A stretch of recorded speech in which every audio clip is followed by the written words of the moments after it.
ဟိုးရှရှိတုံးကရွာလေးတရွာမှာပေါ့ဦးကျော်စာဆိုတဲ့လေသမားတရားဟာသူ့ရဲ့အချစ်ဆုံးတငယ်ချင်းဦးလာမောင်နဲ့အတူထိုင်ပြီးစကားဆမီပြောနေခဲ့ပါတယ်။အဲ့ဒီအချိန်မှာပဲသူဇနီးကမျက်နှာပြက်ပြက်နဲ့ရောက်လာပါတော့တယ်။မိမ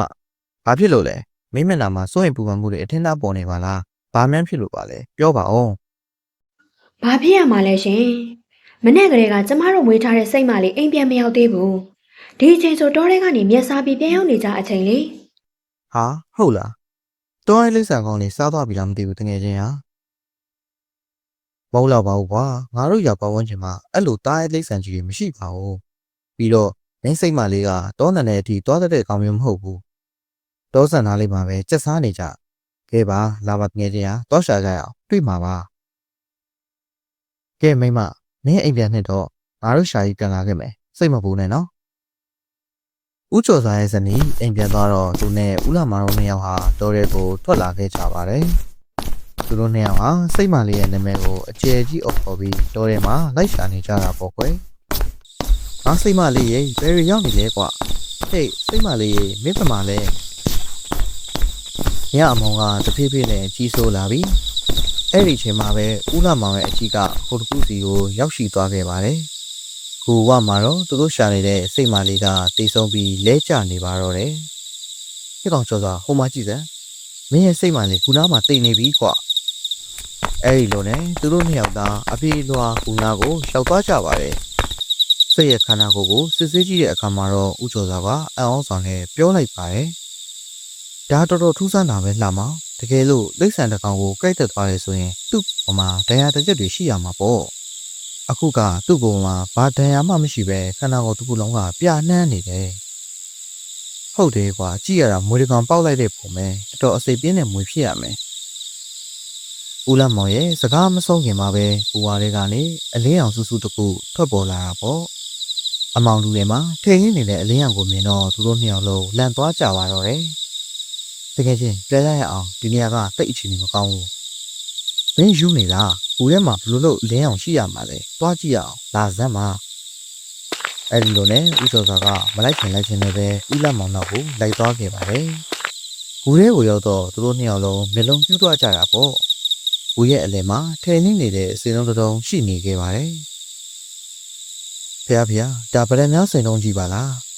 ငါထဲတာမမအောင်ဆိုဒါရိုးရိုးပရံများမဖြစ်နိုင်ဘူးဒါလကားမင်းရဲ့ဗရံများအမြုပ်တွေပဲဖြစ်ရမယ်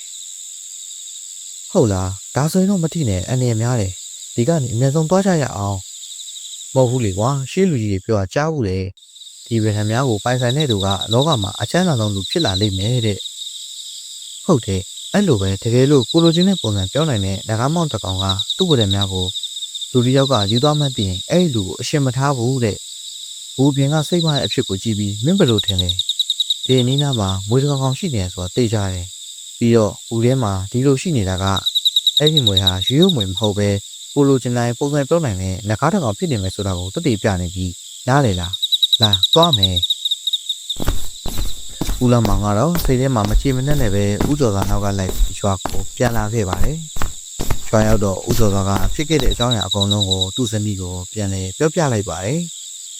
မင်းတီလားစိတ်မလေးကိုမိုးကိတ်သွားတာပြီးတော့ဦးထဲမှာတွေ့ခဲ့တဲ့ဗရံများတုံးကြီးကတကယ်အစွမ်းတဲ့ဗရံများစိန်တုံးကြီးပဲဖြစ်ရမယ်တော်သေးတာပေါ့ငါတို့ကအဲ့ဒါကိုမကင်မိလို့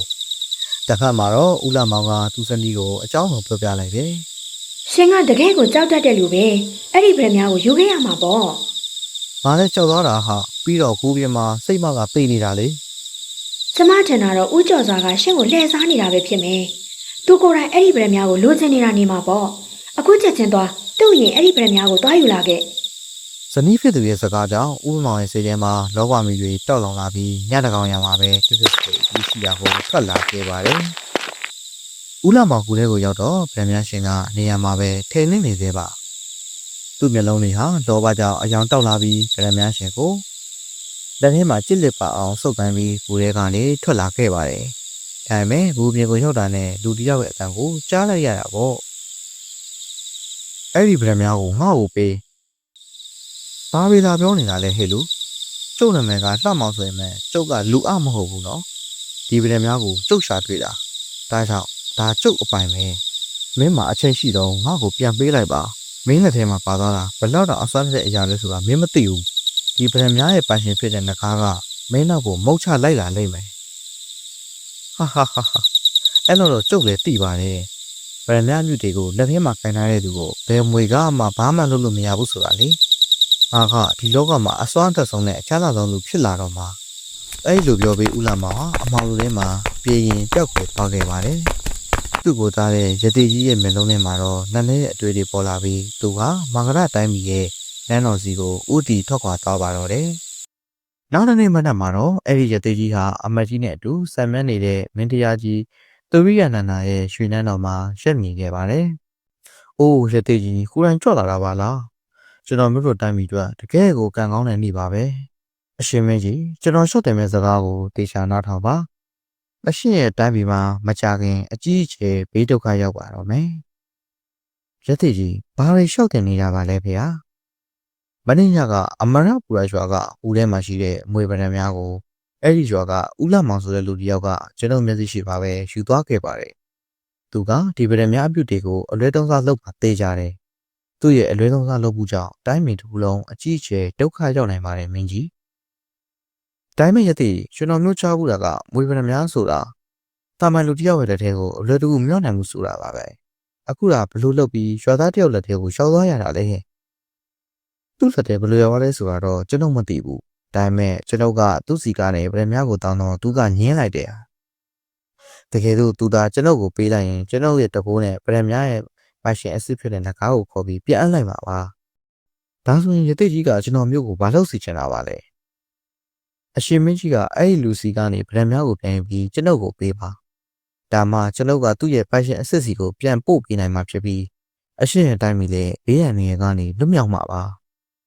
အဲ့ဒီလိုနဲ့မင်းတရားကြီးဟာအမတ်ကြီးဘက်ကိုလဲပြီးစိုးရိမ်တဲ့အတန်နဲ့မေးမြန်းလိုက်ပါတယ်။အမတ်ကြီးတင်ဘလို့ထင်လဲ။ကျွန်တော်တို့ထင်တာတော့ရတိကြီးရဲ့စကားကအမှန်ပါပဲအရှင်မင်းကြီး။တကယ်လို့တိုင်းမိသားဒုက္ခရောက်ခင်ဘလို့လောက်ကြမလဲ။အခုလောဆိုတော့အဲ့ဒီလူစီကနေဗရမ ्या ကိုပြန်ဖို့ကအရေးကြီးဆုံးပါပဲ။အမတ်ကြီးရဲ့စကားမဆုံးခင်မှာပဲစစ်တီတရားအမော်တကောပြေးဝင်လာပြီးတန်တော်ဦးတင်လိုက်ပါတယ်။အရှင်မင်းကြီးတိုင်းပြည်မှာရှိတဲ့စိုက်ကွန်းတွေအားလုံးပြီးလောက်ကုန်ပါပြီဖေ။ပြီးတော့နန်းတော်ကစပတ်ကြီးထဲမှာလည်းစကားတွေအားလုံးရုပ်တရက်ပိုးတွေကြကုန်ပါတယ်ဖေ။ဒီသတင်းကိုကြတော့မင်းညာကြီးလည်းအတော်လေးလှမ်းသွားခဲ့ပါတယ်။ဒါဟာပျက်စီးခြင်းရဲ့ရှေ့ပင်းနမိတ်ပါပဲ။ဒီထက်ပိုဆိုးတဲ့ဘေးဒုက္ခတွေရောက်လာပါလိမ့်မယ်အရှင်မင်းကြီး။အချိန်မနှောင်းငယ်တိုင်းပြည်ကိုအမြတ်ခဲ့တယ်မှာကောင်းပါပြီ။ငါကိုယ်တိုင်အဲ့ဒီဗရမ ्या ကိုတွားယူမယ်။ကျွန်တော်လည်းအရှင်မင်းကြီးနဲ့တူလိုက်ခဲ့ပါရစေ။ပုတ်ပါဦးရသေးကြီးကနန်းတော်မှာပဲအဲ့တော့အဖြစ်စနေတော်မူပါကျွန်တော်မျိုးဗဒံများကိုရရနဲ့ရသေးကြီးကိုလာအပ်ပါမယ်စိတ်ချလက်ချနေတော်မူပါအဲ့လိုနဲ့မင်းတရားကြီးဟာစစ်တီနှစ်ယောက်နဲ့အတူအမရပူလိုက်ရွာကိုချက်ချင်းထွက်ခါလာခဲ့ပါတယ်အကြခင်မှာပဲသူတို့ဟာဦးလာမောင်ရဲ့အရှိကိုရှောက်လာကြပါတယ်မင်းတို့နှစ်ယောက်ဒီမှာစောင့်နေငါကိုယ်တိုင်အထဲဝင်မယ်အဲ့လိုပြောပြီးမင်းတရားကြီးဟာတယောက်တည်းအိမ်ထဲကိုဝင်သွားခဲ့ပါတယ်ဒါပေမဲ့အိမ်ထဲကိုခြေချလိုက်တာနဲ့သူရှိကမြင်ကွင်းကြောင့်သူလည်းအံ့ဩတုန်လှုပ်သွားပါတော့တယ်။အဲ့ဒီချိန်မှာပဲဦးလာမောင်နဲ့သူစနီးယာတိတ်ဆုံးပြီးမြေပြင်ပေါ်မှာလက်ချနေတာပေါ့။ဦးလာမောင်ရဲ့လက်ထဲမှာလည်းထဲလင်းနဲ့ဗရမ ्या ရှိနေတော့ပဲ။အဲ့ဒီအနားမှာတော့မွန်နကြီးတကောင်ကဒေါသတကြီးနဲ့မင်းကြီးကြီးကိုစိုက်ကြည့်နေခဲ့ပါတယ်။မင်းကြီးလည်းမက်ဆီထဲမှာအမှန်မိုးသွားပြီးတတိလေးမြင်ပြောသွားပါတော့တယ်။အချိန်တော်ကြတော့မင်းကြီးလည်းတတိပင်ရလာခဲ့ပါတယ်။မွေးနေကြီးကတော့ပြောသွားပြီးဒါရင်ပဲဗရမ ्या ရှင်ကတော့အဲ့ဒီနေရာမှာပဲရှိနေတော့မှာပဲ။အခုဒါငါဗရမ ्या ပဲငါဘယ်သူ့မှမပေးနိုင်ဘူး။အိန္ဒိယကြီးဟာဗရမ ्या ကိုယူပြီးနန်းတော်ကိုချက်ချင်းပြန်လာခဲ့ပါတယ်။နန်းတော်ရောက်တာနဲ့ဗရမ ्या ရှင်ကိုနန်းတော်ရဲ့မြောက်ခန်းထဲမှာလုံခြုံအောင်တိတ်စီပြီးသူ့ရဲ့အခန်းဆောင်ကိုပြန်သွားခဲ့ပါတယ်။နောက်တစ်နေ့မနက်ရှုံတော်မှာတော့အရှင်မကြီးဗရမ ्या ကိုရခဲ့ပါလားဟုတ်ကဲ့ရသေးကြီးဗရမ ्या ကိုတော့ရှားခဲ့ပါတယ်ဒါပေမဲ့ပုံမှန်ဖြစ်ခဲ့တဲ့မြင်ကွင်းကတော်တော်ထူးဆန်းနေဦးလာမောင်နဲ့သူ့ရဲ့ဇနီးကတေဆုံးနေပြီသူတို့လက်ထက်ကဗရမ ्या ကိုကျွန်တော်တို့ယူခဲ့တယ်အခုတော့တိုင်းပြည်မှာဘာအနေမှကြောက်တော့မှာမဟုတ်ပါဘူး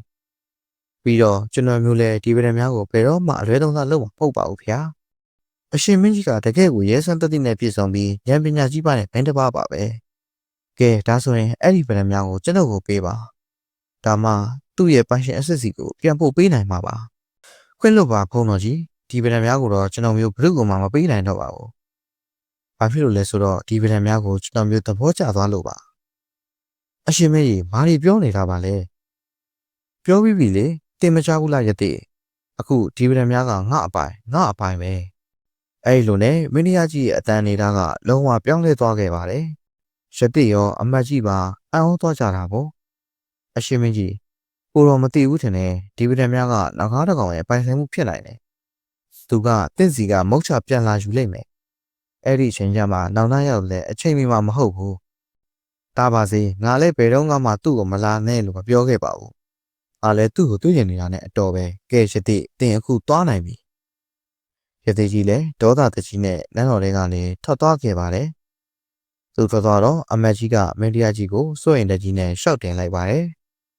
အရှင်မကြီးဘာလို့လုပ်နေတာပါလဲဗျာအဲ့ဒီဗရန်များကိုယတိကြီးကိုပေးလိုက်တင်တာပါမင်းတရားကြီးကဘာမှပြန်မပြောပဲပလင်မော်ကထားပြီးရှုပ်တရက်တော့ခါသွားပါတော့တယ်အဲ့ဒီနေ့ကစပြီးမင်းတရားကြီးအမုန်းချစ်နေရအားလုံးလုံးဝပြောင်းလဲသွားခဲ့ပါတယ်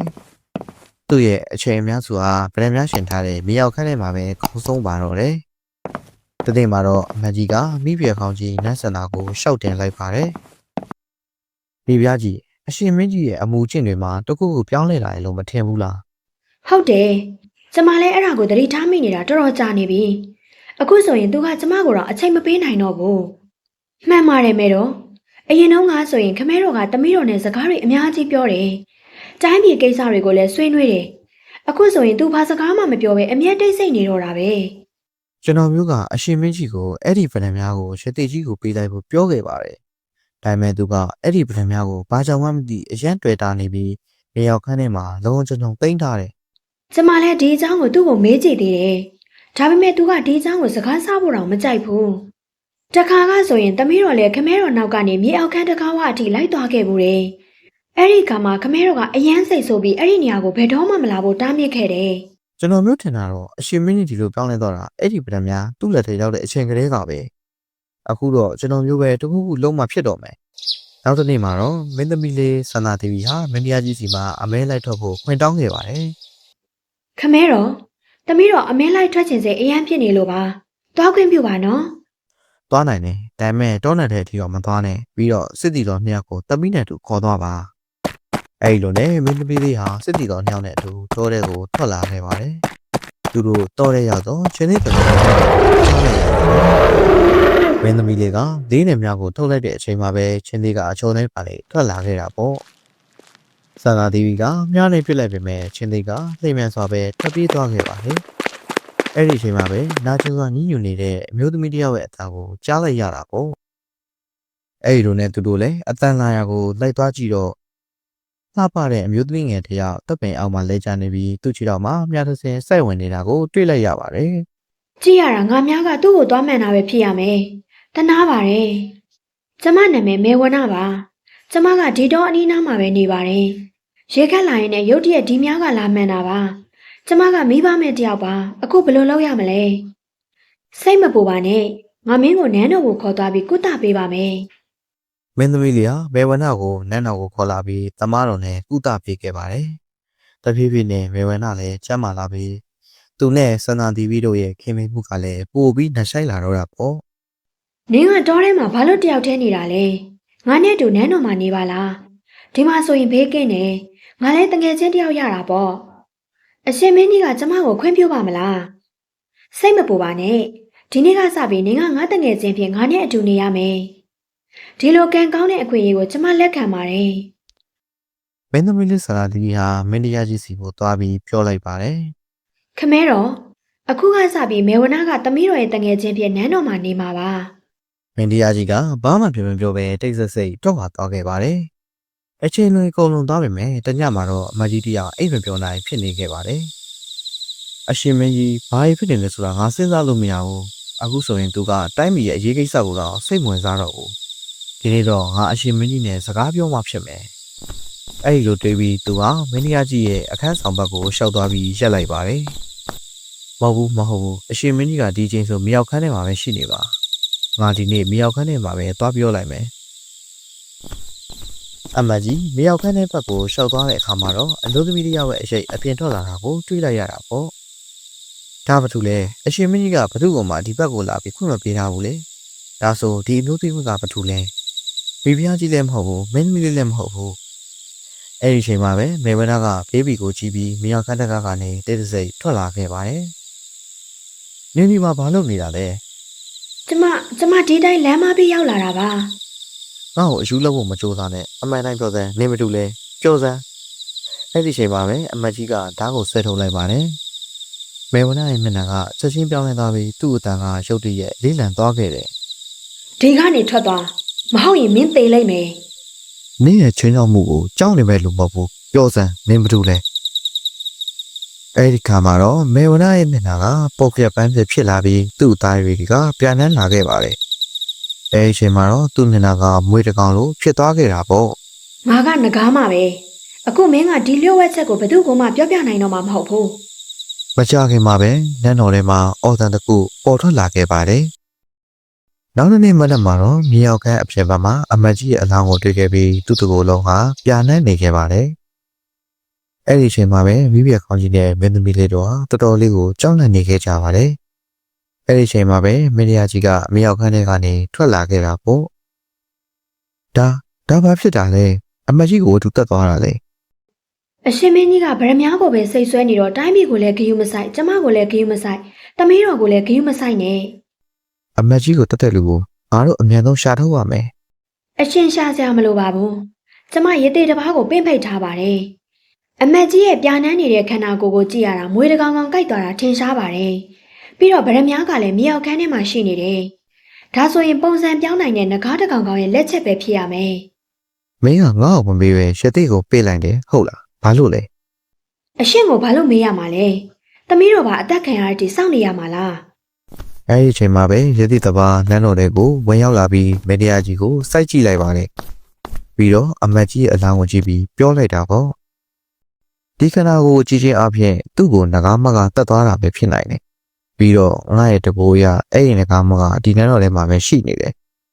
မင်းတို့အားလုံးနဲ့အတူတူနေထိုင်နေကြတယ်ရတိကြီးဘာပြောနေတာလဲ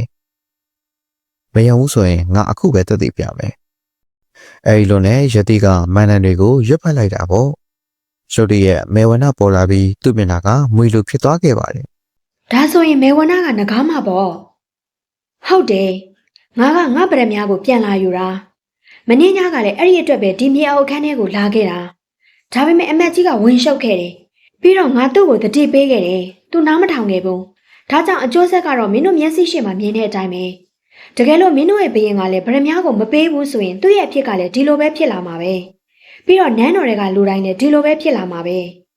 အရှင်မင်းကြီးဒီပထမကိုပေးလိုက်ပါဒါမှအားလုံးရဲ့အသက်ကိုကယ်နိုင်မှာပါအဲ့ဒီလိုနဲ့ပဲမင်းယာကြီးဟာနန်းနန်းနဲ့စဉ်းစားနေခဲ့ပါတယ် အရှင်မင်းကြီးဘလောက်တောင်စဉ်းစားနေအောင်ပါလဲကျမတို့အားလုံးရဲ့အသက်ကအန်ဒီရထဲမှာရောက်နေပြီငကားမကဘသူ့ဘုံမှာချမ်းသာပေးမှာမဟုတ်ဘူး ကောင်းပြီအကယ်လို့ပထမကိုပေးလိုက်လို့ငါမိသားစုရဲ့အသက်ကိုကယ်နိုင်မယ်ဆိုရင်ငါအစင်သစ်မယ်အဲ့ဒီချိန်မှာပဲမင်းယာကြီးဟာပထမကိုယူဖို့မြောက်ကမ်းဘက်ကိုထပ်သွားခဲ့ပါတယ်ခဏကြာတော့သူဟာပထမကိုကန်ပြီးပြန်ရောက်လာခဲ့တာပေါ့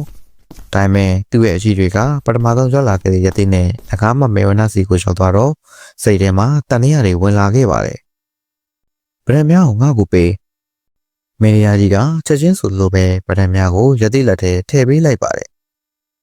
ဒါပေမဲ့ခဏကြာတဲ့အခါမှာတော့ရတိကြီးကအားရပါရဟားတိုက်ရီမောပါတော့တယ်အဲ့ဒီမှာရှိနေတဲ့လူအလုံးအံ့ဩသွားကြတာပေါ့အဲ့ဒီအချိန်မှာပဲမေဝနာဟာငကားတကောင်အဝင်လာလေကြောက်မပွဲစရာကောင်းတဲ့ဆုံးမတယောက်အဖြစ်ပြောင်းလဲသွားခဲ့ပါတယ်ဒါဘာဖြစ်ကုန်လာလဲမင်းတရားကြီးကရက်တစ်ကိုတေချာကြည့်လိုက်တော့သူ့ရဲ့ပုံစံကပြောင်းလဲသွားပြီးအစောပိုင်းကဦးလာမောင်စီကနေဗရမ ्या ကိုတောင်းရခဲ့တဲ့ရက်တစ်အဖြစ်ပြန်ဖြစ်သွားပါတယ်မှန်တယ်အရှင်မင်းကြီးဒါကအဲ့ဒီရက်တစ်ပဲဒါပေမဲ့မင်းကတကယ်ကိုမိုင်မဲတဲ့ပြင်ပဲမင်းကကိုဘာပေးလိုက်လဲဆိုတာမင်းမသိဘူး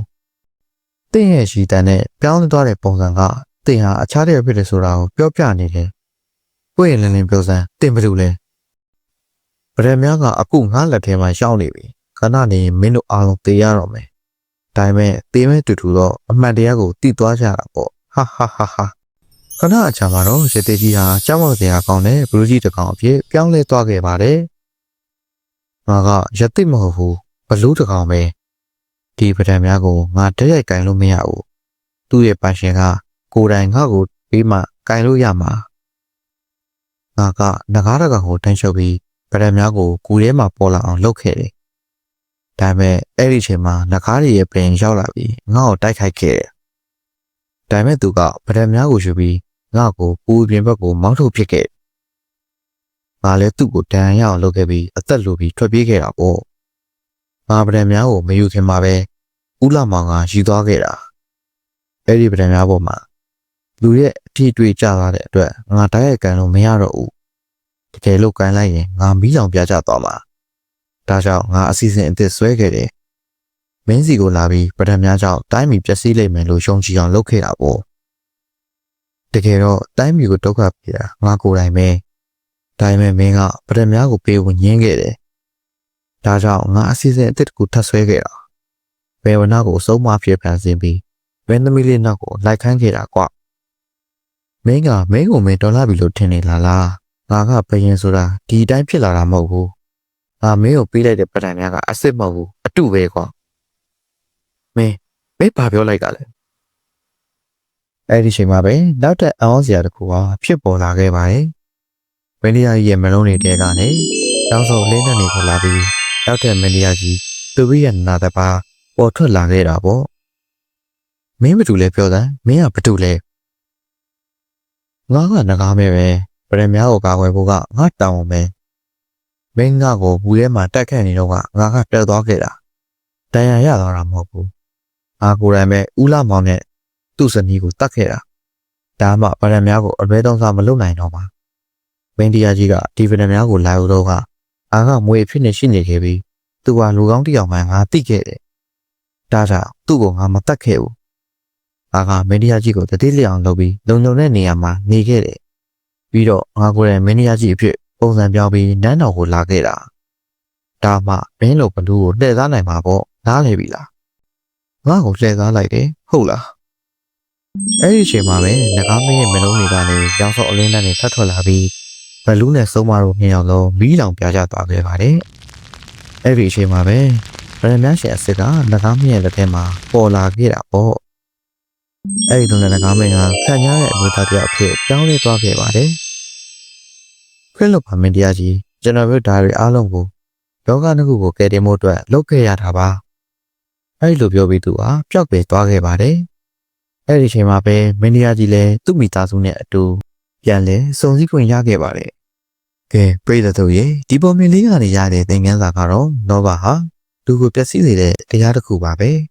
ဦးလာမဟာလောဘကြောင့်အသက်ဆုံးရှုံးခဲ့ရတယ်မင်းတရားကြီးကခဏသာလောဘဝင်ခဲ့ပေမဲ့ငကားမင်းရဲ့အကူအညီနဲ့အမှန်တရားကိုမြင်နိုင်ခဲ့တယ်တခါတရံမှာကျွန်တော်တို့မြင်နေရတဲ့အရာဟာအမှန်တရားမဟုတ်နိုင်ပါဘူးဘလူးဟာယတိအတွင်းနဲ့လှည့်စားခဲ့လို့ငကားမင်းကလည်းမင်းတရားကြီးအဖြစ်နဲ့အမှန်တရားကိုကာကွယ်ခဲ့တယ်ဒါကြောင့်ဘယ်အရာကိုမဆိုအပေါ်ယံကြည့်ပြီးမဆုံးဖြတ်တဲ့လို့ကို့မှာမပိုင်ဆိုင်တဲ့အရာကိုလည်းလောဘတကြီးနဲ့တက်မှတ်ခြင်းမပြုသင့်ပါဘူးဆိုတဲ့အကြောင်းကိုဒီပုံမြင်လေးကသင်ခန်းစာယူနိုင်ကြပါစေဗျာနောက်ထပ်ဘလို့စိတ်ဝင်စားစရာကောင်းတဲ့ပုံမြင်လေးကိုနားထောင်ခြင်းသေးတယ်ဆိုတာကို comment မှာရေးသွားပေးကြပါအောင်နော်